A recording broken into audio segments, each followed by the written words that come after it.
नमस्ते, मैं हूं डॉक्टर राजीव। देश और दुनिया की अर्थव्यवस्था पर चर्चा में आज हम बात करेंगे अंतर्राष्ट्रीय व्यापार की। अंतर्राष्ट्रीय व्यापार का अर्थ, आवश्यकता, महत्व एवं प्रभाव। International trade meaning, need, importance and effect. कहते हैं कि दुनिया का कोई भी व्यक्ति, व्यवस्था, संस्था, समाज या राष्ट्र अपने आप में कभी पूर्ण नहीं हो सकता। उसको पूर्ण बनाता है समाज का दूसरा व्यक्ति, दूसरा समाज, दूसरा राष्ट्र। क्योंकि अगर कोई व्यक्ति या कोई व्यवस्था यह कहता है कि मैं अपने आप में पूर्ण हूँ, तो यह गलत है। वो जमाना और था जब व्यक्ति अपने आप को अपने पुरुषार्थ के माध्यम से उत्पादित वस्तुओं का उपभोग करके और संतुष्ट कर लिया करते थे। वर्तमान युग में, वर्तमान समय में यह प्रासंगिक नहीं है। प्राचीन युग में मनुष्य की आवश्यकताएं इतनी सीमित थी, बहुत ही सीमित दायरा था सोच का, ज़रूरतों का, वस्तुओं का और रहन सहन का स्तर भी इतना सीमित था कि मनुष्य एक प्रकार से अपने आप को स्वावलंबी महसूस करता था। उसको लगता था कि और किसी भी ज़रूरत की चीज़ें हमारे जीवन में है ही नहीं। Professor JK. मेहता ने जब अर्थशास्त्र की परिभाषा दी तो उन्होंने कहा था कि जब मनुष्य की सभी आवश्यकताएं पूरी नहीं होती है तो क्यों नहीं इंसान को आवश्यकता विहीन अवस्था में चला जाना चाहिए। ये परिभाषा भी उस प्राचीन काल के रूढ़िवादी मानसिकता की झलक का एक अंग है, एक पार्ट है, जहां उन्होंने कहा कि व्यक्ति को अपनी आवश्यकता को समाप्त कर लेने की सोचना चाहिए, आवश्यकता विहीनता की अवस्था में पहुंचना चाहिए, या व्यक्ति को आवश्यकता विहीन कर लेना चाहिए। उसे यह महसूस करना चाहिए कि और अन्य किसी वस्तु की जीवन में कोई आवश्यकता नहीं है। और प्राचीन काल के व्यक्ति अपने आप को स्वावलंबी मानते थे, अर्थात वह स्वयं अपनी आवश्यकताओं की पूर्ति कर लेता था। परंतु जैसे जैसे मनुष्य की आवश्यकताएं बढ़ी, उसके लिए कठिन हो गया कि स्वयं के उत्पादन से अपने सभी प्रकार की वस्तुओं और ज़रूरतों का वह पूर्ति कर सके। अब उसका ध्यान विशिष्टीकरण की ओर चला गया। अब उसका ध्यान दुनिया के भौतिक सुख सुविधाओं की तरफ चला गया। वह दुनिया के तमाम सुख सुविधाओं को प्राप्त करने की लालसा मन में पालने लगा और उसने यह अनुभव किया कि यदि वह किसी एक ही वस्तु का उत्पादन करे तो वह अधिक उत्पादन कर सकता है। लेकिन प्रश्न यह था कि वह अपने अनेक आवश्यकताओं की पूर्ति कैसे करेगा। मनुष्य की ज़रूरतों ने, उसकी आवश्यकताओं ने, उसकी इच्छाओं ने, उसकी इच्छाओं की प्रबलताओं ने उसको इसका हल भी ढूंढ दिया।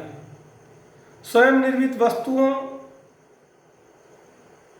का अन्य आवश्यक वस्तुओं में विनिमय करेगा और उसके माध्यम से दूसरे प्रकार की जो आवश्यकता है उसकी पूर्ति करेगा। अर्थात वह अपनी आवश्यकताओं की पूर्ति के लिए अपनी वस्तुओं का विनिमय करेगा और इस प्रकार अदल बदल बार्टर सिस्टम का सूत्रपात हुआ, जन्म हुआ, जो व्यापार का प्रारंभिक चरण था। वहीं से व्यापारिक प्रक्रिया का, व्यापारिक सोच का, व्यापारिक व्यवस्था का शुरुआत होता है। इसलिए उसको व्यापार का प्रारंभिक चरण कहते हैं। प्रारंभ में केवल वस्तुओं का ही विनिमय किया जाता था, क्योंकि उस समय मुद्रा का प्रयोग नहीं होता था और मुद्रा का प्रयोग भी नहीं करता था लोग।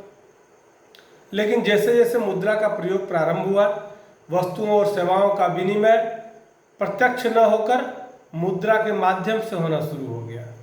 अब हम अपनी वस्तुओं को बेच करके और मुद्रा लेते हैं और मुद्रा के माध्यम से हम अन्य प्रकार की आवश्यकताओं को या ज़रूरतों को पूरा करने के लिए जिन वस्तुओं की ज़रूरत पड़ती है उसको क्रय करते हैं। इस व्यवस्था ने व्यापार को बहुत ही सरल और सुविधाजनक बना दिया। जब मुद्रा का आविष्कार हो गया, मुद्रा का प्रयोग होना शुरू हो गया, तो दुनिया के लोगों के लिए यह एक बहुत बड़ी उपलब्धि थी कि उसको बड़ी सहजता के साथ अपनी वस्तुओं को आदान प्रदान करने में बल मिला। और अब उसे किसी वस्तु को प्राप्त करने के लिए यह नहीं देखना पड़ रहा था कि हमारी वस्तुएं किसके लिए आवश्यक है, जिसके लिए आवश्यक होगी उसको यह वस्तु देना है। और फिर यह भी ध्यान रखना है क्या उस व्यक्ति के पास हमारी ज़रूरतों की चीज़ें पर्याप्त मात्रा में है, जिससे वह मुझे भी मेरी ज़रूरतों को भी पूरा करने के लिए अपनी वस्तुएं दे। इन सारी कठिनाइयों को दूर करने का काम किसने किया? मुद्रा के आविष्कार ने। और इस तरह से पहले व्यापार एक देश की सीमा के भीतर होता था, जो कालांतर में देश की सीमाओं को पार कर विदेशी व्यापार में परिवर्तित हो गया। यही से अंतर्राष्ट्रीय व्यापार की शुरुआत होती है। अंतर्राष्ट्रीय व्यापार का अर्थ क्या है? यदि हम व्यापार का अर्थ समझ लें तो अंतर्राष्ट्रीय व्यापार का अर्थ भी बहुत सरलता और सहजता से समझ सकते हैं। साधारण तौर पर लोग या लोगों के बीच होने वाले वस्तुओं और माल के विनिमय को व्यापार कहते हैं। लोगों के बीच वस्तुओं का या माल का जो हम लोग विनिमय करते हैं, आदान प्रदान करते हैं, जैसा मैंने कहा बार्टर सिस्टम, अदल बदल करते हैं, वह क्या है? व्यापार कहलाता है। जो लाभ के उद्देश्य से किया जाता है। व्यापार का सिर्फ और सिर्फ एक उद्देश्य है, वह है लाभ कमाना। यदि विस्तृत अर्थ में देखा जाए तो व्यापार के अंतर्गत उन सभी आर्थिक क्रियाओं, आर्थिक गतिविधियों का समावेश किया जाता है जिनका संबंध उत्पादित वस्तुओं के वितरण से है। हम जो वस्तुएं उत्पादित करते हैं उन वस्तुओं का वितरण करते हैं समाज के दूसरे लोगों के साथ, उसको हम लोग विस्तृत अर्थ में व्यापार के अर्थ में समझ सकते हैं। वस्तुओं का वितरण इसलिए किया जाता है क्योंकि उपभोग के लिए उसकी मांग की जा सके। अंतर्राष्ट्रीय व्यापार दो तरह के होते हैं। पहला है आंतरिक एवं अंतर क्षेत्रीय व्यापार, इंटरनल और इंटर रीजनल ट्रेड, और दूसरा है अंतर्राष्ट्रीय अथवा विदेशी व्यापार। आंतरिक व्यापार क्या है?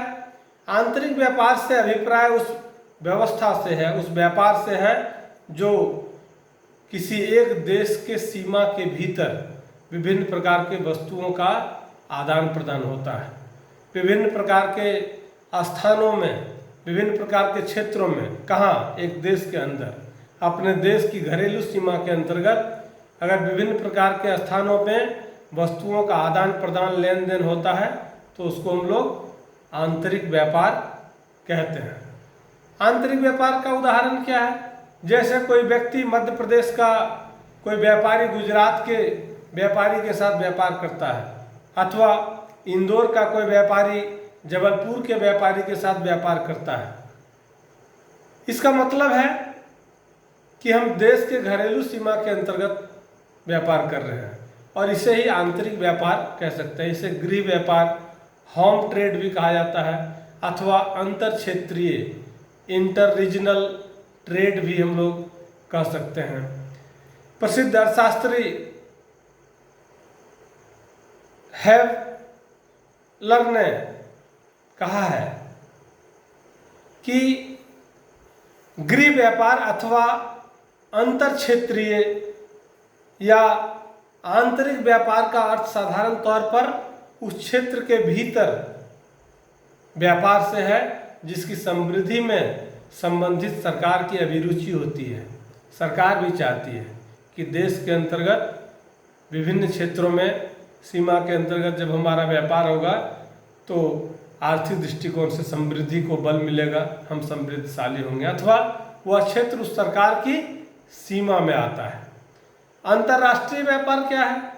अंतर्राष्ट्रीय व्यापार का अर्थ उस व्यापार से होता है जो दो या दो से अधिक देशों के बीच वस्तुओं और सेवाओं का विनिमय किया जाता है। अर्थात एक देश दुनिया के दूसरे किसी देशों के साथ वस्तुओं और सेवाओं का विनिमय करता है तो हम उसको अंतर्राष्ट्रीय व्यापार कहते हैं। उदाहरण के लिए, यदि भारत का कोई व्यक्ति या भारत का कोई व्यापारी ब्रिटेन के साथ अथवा अमेरिका के साथ व्यापार करता है तो इसे अंतर्राष्ट्रीय व्यापार कहेंगे। इसे बाह्य व्यापार, एक्सटर्नल ट्रेड अथवा विदेशी व्यापार भी, फॉरेन ट्रेड भी कह सकते हैं, कहा भी जाता है। आंतरिक और अंतर्राष्ट्रीय व्यापार में भेद करते हुए हेवलर का दृष्टिकोण बड़ा ही व्यापक था।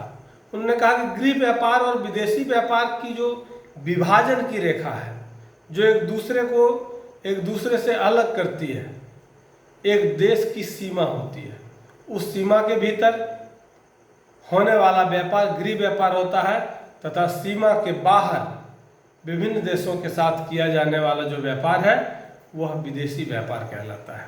जैसे ही हम देश की घरेलू सीमा को लांघकर दुनिया के किसी भी अन्य देशों के साथ कोई व्यापार करते हैं तो वह विदेशी व्यापार है। अर्थात संक्षेप में हम समझेंगे कि सीमा के अंदर आंतरिक व्यापार और सीमा के बाहर विदेशी व्यापार। अंतर्राष्ट्रीय व्यापार की आवश्यकता क्यों महसूस की गई? क्यों ऐसा लगा कि अंतर्राष्ट्रीय व्यापार की संभावनाएं दुनिया के लिए सकारात्मक सोच लेकर आएगी, इससे दुनिया के देशों का विकास होगा? इसकी ज़रूरतों को कैसे महसूस किया गया? उसकी आवश्यकताएं क्या है? वर्तमान समय में अंतर्राष्ट्रीय व्यापार देशों के लिए आवश्यक हो गया है। दुनिया का चाहे कोई भी देश हो, उसके लिए अंतर्राष्ट्रीय व्यापार का महत्व दिन प्रतिदिन बढ़ता चला जा रहा है। इसका प्रमुख कारण यह है कि प्रायः सब देशों ने भौगोलिक विशिष्टीकरण को अपना लिया है, क्योंकि तकनीकी विकास और वैज्ञानिक आविष्कार के कारण विशिष्टीकरण के क्षेत्र व्यापक हो गए। धीरे धीरे उसकी व्यापकता इतनी बढ़ गई।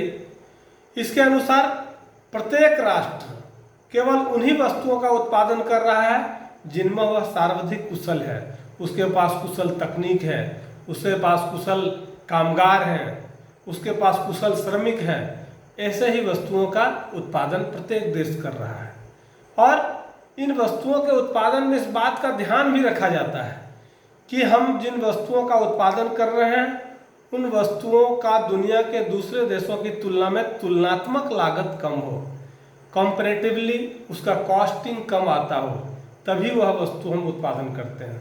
और कुशलता का, तकनीकी का, कुशल श्रमिकों का उपलब्धता, पर्याप्तता होता है तो स्वाभाविक है कि कोई देश उन वस्तुओं को उत्पादन की प्राथमिकता देता है जो कम लागत पर और बेहतरीन तरीके से गुणात्मक वस्तुओं का उत्पादन करने के लिए अपने आप को तैयार करता है, ताकि हम ऐसे वस्तु का उत्पादन करें जो दुनिया के दूसरे देशों की तुलना में ज़्यादा क्वालिटेटिव हो।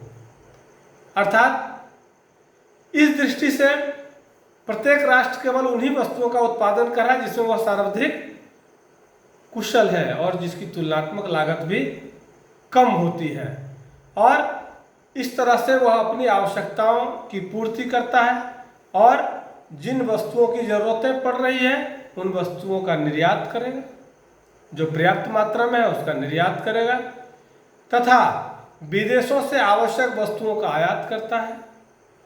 एल्वर्थ ने इस अंतर्राष्ट्रीय व्यापार की आवश्यकता को परिभाषित करते हुए कहा था कि यहाँ यह कहना बहुत ज़रूरी है कि बहुत से देशों के लिए तो अंतर्राष्ट्रीय व्यापार जीवन और मृत्यु का सवाल बन गया है।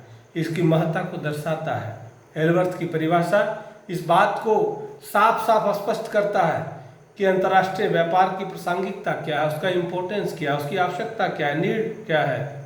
और उन्होंने कहा कि यह जीवन और मृत्यु का सवाल बन चुका है।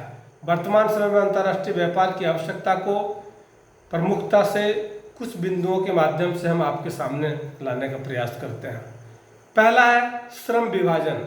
देश के बढ़ते हुए श्रम विभाजन के कारण विदेशी व्यापार आवश्यक हो गया, क्योंकि जो देश कुछ विशेष वस्तुओं का उत्पादन करता है वह उनका निर्यात करना चाहता है। कहाँ निर्यात करेगा? निर्यात अर्थात दूसरे देशों में बेचने का काम, तथा उसके बदले वह अपने देश के लिए, अपने देश के लोगों के लिए आवश्यक वस्तुओं और सेवाओं का आयात करना चाहता है। यह विदेशी व्यापार के माध्यम से ही संभव है। जब तक विदेशी व्यापार को बल नहीं मिलेगा, अंतर्राष्ट्रीय व्यापार की संकल्पना को ताकत नहीं मिलेगी, उसकी नीति को बल नहीं मिलेगा, तब तक यह संभव नहीं है। दूसरा है कच्चे माल की उपलब्धि। कुछ देशों के पास मशीनरी और तकनीकी तो बहुत है, कुशल कारीगर भी हैं, कामगार भी हैं, तकनीक भी है, ज्ञान भी है, सारी चीज़ों की उपलब्धता है, किंतु औद्योगिक उत्पादन करने के लिए उनके पास कच्चे माल नहीं है। ऐसे में वह उनका निर्यात करना चाहता है तथा वह बदले में आवश्यक वस्तुओं को विदेशों से आयात करना चाहता है। और यदि वह उत्पादन करना चाहता है तो विदेशों से कच्चा माल आयात करना पड़ेगा, जो विदेशी व्यापार से ही संभव है। जब तक विदेशी व्यापार नहीं होगा तो वह कच्चे माल की उपलब्धता नहीं करा सकता है। ब्रिटेन ने विदेशी व्यापार की सहायता से ही विदेशों में पर्याप्त मात्रा में कच्चा माल आयात करके औद्योगिक क्षेत्र का, औद्योगिक उत्पादन का नेतृत्व किया। आज ब्रिटेन को औद्योगिक दृष्टिकोण से, इंडस्ट्रियल पॉइंट ऑफ व्यू से हम लोग गुरु मानते हैं। क्यों? क्योंकि उन्होंने दुनिया के दूसरे देशों के साथ कच्चे माल को आयात किया और अपने कुशल कामगारों के माध्यम से, तकनीशियन के माध्यम से उसको दुनिया के देशों के बीच निर्यात करने का काम किया। तीसरा, प्राकृतिक साधनों का पूर्ण उपयोग। विदेशी व्यापार इसलिए आवश्यक है क्योंकि देश के सामने, देश के अंदर जो प्राकृतिक साधनों का उचित उपयोग कैसे होगा, जो प्राकृतिक साधन है उसका उपयोग कैसे करेंगे, इन साधनों का श्रेष्ठतम प्रयोग तभी संभव है जब अधिकतम उत्पादन हो, तथा अधिकतम उत्पादन का औचित्य उसी समय से है जब अतिरिक्त माल का निर्यात किया जा सके। आप बहुत सारी वस्तुओं का पर्याप्त मात्रा में उत्पादन कर लेते हैं, लेकिन यदि उसके लिए बाजार नहीं होगा, बाजार अंतर्राष्ट्रीय स्तर पर यदि बाजार नहीं होगा तो आप उसका निर्यात कहाँ करेंगे? इसलिए निर्यात भी किया जा सके, विदेशी व्यापार के माध्यम से प्रचुर प्राकृतिक साधनों का निर्यात करना संभव होता है, तथा देश के या देश में सीमित साधनों के माध्यम से या सीमित पूर्ति वाले जो प्राकृतिक एवं उत्पत्ति के साधन हैं उसका आयात करना आसान हो जाता है। यह सब तब संभव है जब विदेशी व्यापार या अंतर्राष्ट्रीय व्यापार की व्यापकता दिन प्रतिदिन बढ़ेगी। चौथा है विदेशी प्रतियोगिता के लिए। आज दुनिया के अंदर कंपटीशन का भाव बहुत तेजी से डेवलप हुआ। किसके लिए? दुनिया के लोगों के सामने प्रतिस्पर्धात्मक दृष्टिकोण काफ़ी तेजी से डेवलप हुआ। उसका कारण क्या है?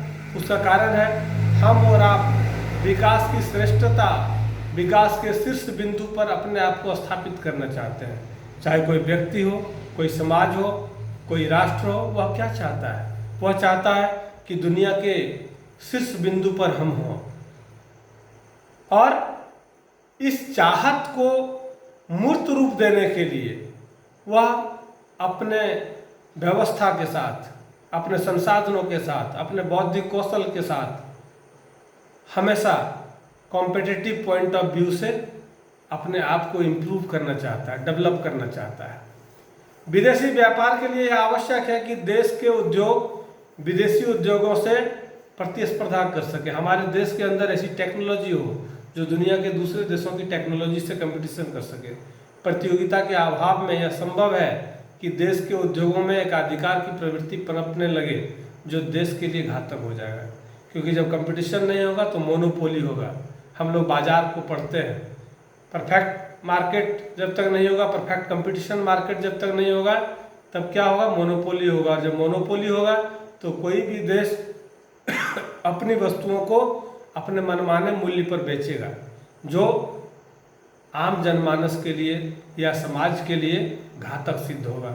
इसलिए यह विवादास्पद है कि आर्थिक विकास की किस अवस्था में देश के उद्योगों को विदेशी उद्योगों से प्रतियोगिता करने देना चाहिए। फेडरिक लिस्ट के अनुसार जब तक देश के उद्योग पूर्ण रूप से विकसित न हो जाते हैं तब तक विदेशी प्रतियोगिता नहीं करना देना चाहिए।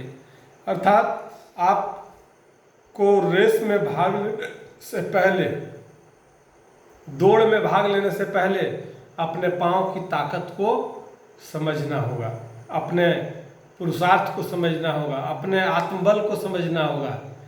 अगर बिना समझे, बगैर समझे आपने रेस में हिस्सा ले लिया तो संभव है कि आप बीच में लड़खड़ा जाएं, या आपके पांव टूट जाए, या आप थक कर गिर जाएं।